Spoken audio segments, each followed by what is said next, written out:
हे friends, स्वागत है आप सभी का movie stock movie explain channel पे, जिस पर आज मैं रिकैप करने वाली हूँ my girlfriend is an alien के सीजन 2 के 2nd to 4th एपिसोड को। तो चलिए अब आपका टाइम बिल्कुल भी ना वेस्ट करते हुए शुरू करते हैं इस वीडियो को, वो भी स्पॉइलर वार्निंग के साथ। लेकिन उससे पहले मेरी एक छोटी सी रिक्वेस्ट, वीडियो को लाइक, शेयर और चैनल को सब्सक्राइब करने की।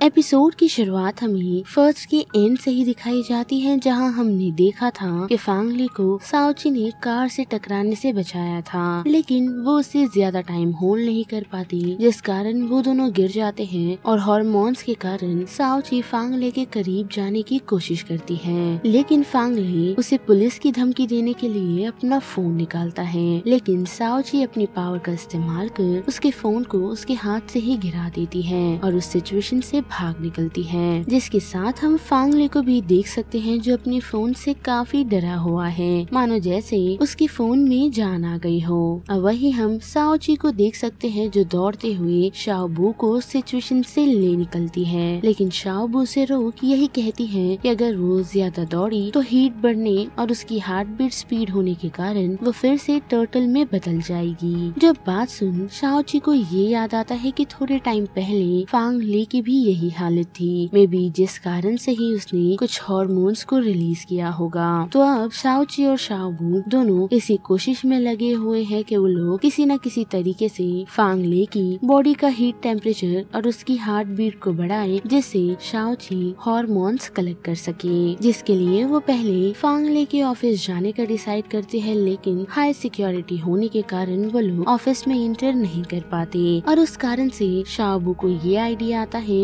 कि उन लोगों को फांगले के करीब ही घर ले लेना चाहिए, जिसमें वो लोग कामयाब भी होते हैं, वो भी शाओबू के कारण, और उसी बिल्डिंग में पहुंच उस प्रॉपर्टी मैनेजर को बेवकूफ बनाने में। लेकिन जैसे ही वो लोग उस रूम में शिफ्ट हो जाते हैं, वहाँ उन लोगों की मुलाकात मिस चाय से होती है, जिसे देख वो दोनों काफी घबरा कर वहाँ से निकलने का डिसाइड करते हैं, लेकिन मिस चाय उन्हें रोक इस घर के ओनर की बेटियां समझने लगती है और उन्हें अपने कैफे में जॉब ऑफर करती है, जिसके बाद मिस चाय के लाए हुए केक को ले जाकर शाओची फांगले को देने का डिसाइड करती है, लेकिन वो उसे इग्नोर कर देता है। साथ ही शाओची और शाओबू डरावना कॉस्प्ले कर फांगले को डराने की कोशिश करते हैं, जिसमें वो लोग नाकामयाब होते हैं। और जब दूसरे दिन वो लोग मिस चाय के कैफे पहुंचते हैं, तो वो लोग उसे काफी रिलैक्स देख काफी कंफ्यूज होते हैं, जिसके बाद मिस चाय उन्हें एक्सप्लेन करती है कि उसे इस मसाज चेयर के कारण इतना रिलीफ महसूस हो रहा है, जिस चेयर को इस्तेमाल करने के बाद शाओची वो चेयर फांगले के पास ले जाने का डिसाइड करती है, जिस चेयर को वो फांगले के पास ले जाती है और उसे उस चेयर पर बिठाने में कामयाब भी होती है। और जब फांगले उस चेयर से उठने की कोशिश करता है तो गलती से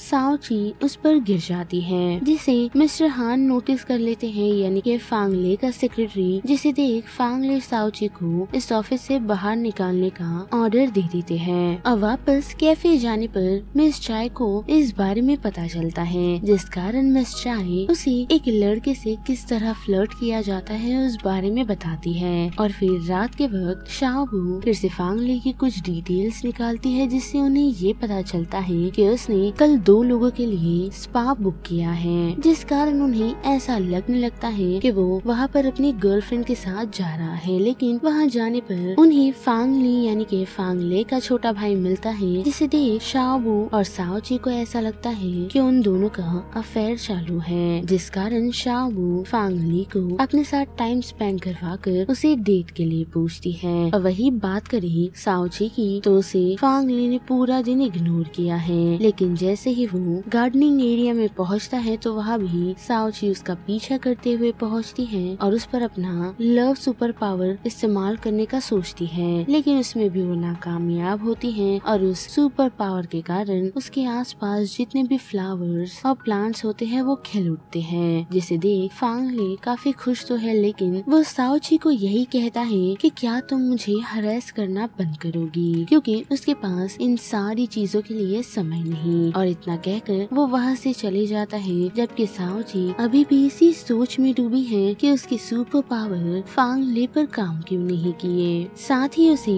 शाओबू ने ये बताया है कि उसने फांगली को उसके रास्ते से हटा दिया है, वो भी उसे डेट करके। जो बात सुन साओची के साथ साथ फांगले काफी हैरान है, क्योंकि फांगले का ये मानना है कि फांगली को अभी अपने फ्यूचर पर ध्यान देना चाहिए। और वही साओची शाबू को ये कहती है कि काश मैं भी फांगले को इम्प्रेस करने में जल्द कामयाब हो जाऊं। और फिर दूसरे दिन हम देख सकते हैं कि फांगली जल्द ही अपनी एक न्यू परफ्यूम को लॉन्च करने वाला है, लेकिन जिस शख्स ने उस परफ्यूम को बनाया है उस शख्स को फांगले के अंकल मैनिपुलेट कर देते हैं, जिस कारण वो लॉन्च के एक दिन पहले ही अपना कॉन्ट्रैक्ट फांगले की कंपनी के साथ तोड़ देता है और अपने सारे सामान और उस लॉन्च होने वाले परफ्यूम को भी अपने साथ ले जाता है। और जब ये सारी चीजें चल ही रही थी तो उसी दौरान उसने ये नोटिस किया था कि साओची उसे इम्प्रेस करने के लिए कॉस्प्ले कर रही है, लेकिन उसी के साथ उसने ये भी नोटिस किया है कि जब उसने आइसक्रीम डिलीवर किया था तो उस पर लेबल ना होने के कारण साओची ने दूर से ही उसे स्मेल कर उसके फ्लेवर्स के नाम बता दिए थे, जिस कारण वो साओची को अपने परफ्यूम को रीमेक करने के लिए उससे बात करता है, जिसे स्मेल कर वो सेम परफ्यूम बनाने में कामयाब होती है, जिस कारण फांगले उससे इम्प्रेस हो जाता है। और साथ ही लॉन्च के दिन हम देख सकते हैं कि उसके अंकल के रिपोर्टर्स उस परफ्यूम को स्मेल करने की रिक्वेस्ट करते हैं। और जब फांगले उस परफ्यूम का सैंपल सभी के सामने रखता है तो सभी को काफी पसंद तो आता है, लेकिन फांगले की स्टेप मॉम और वो अंकल काफी हैरान रह जाते हैं कि फांगले ने उस परफ्यूम को कैसे बनाया। साथ ही मिस्टर हान फांगले को ये कहते हैं कि साओची ने उनकी काफी मदद की है, जिस कारण उन्हें उसे थैंक्स कहने के लिए कुछ गिफ्ट देना चाहिए। और उसकी बात सुन फांगले उसे एक काफी महंगा बैग गिफ्ट करता है, जिसे देख मिस शाय तो काफी इम्प्रेस है। और साथ ही उन्हें ऐसा लगता है कि फांगले साओची को पसंद करता है, तो उसे फांगले को थैंक्स कहना बनता है, जिस कारण साओची फांगले से मिलने के लिए चली जाती है। और हम देख सकते हैं कि एक मीटिंग के दौरान फांगले काफी ड्रिंक कर लेता है, जिस कारण मिस्टर हान की नजर साओची पर पड़ती है और उसकी वैसी हालत में मिस्टर हान फांगले को साओची को सौंप देते हैं, यही कहकर कि ये तुम्हारे नेबर हैं तो उन्हें सही सलामत घर पहुंचा देना। और ना चाहते हुए भी साओची को फांगले को अपने साथ ले जाना पड़ता है। और रास्ते में जाते वक्त हम देख सकते हैं कि फांगले एक छोटे बच्चे जैसा बिहेव कर रहा है, जिसके साथ साथ साओची अपनी पावर का इस्तेमाल कर फांगले को जल्द घर पहुंचाने के लिए आसमान में उड़ाकर ले जाती है। और घर जाने के बाद फांगले उसे स्टोरी सुनने की जिद करता है, जिस कारण साओची उसे अपनी स्टोरी बताती है कि किस तरह जबरदस्ती फांगले ने साओची से शादी कर ली, लेकिन फांगले उसे उस नशे की हालत में ये कहता है कि मे बी उस शख्स की कोई मजबूरी रही होगी या फिर वो उस लड़की से काफी प्यार करता होगा।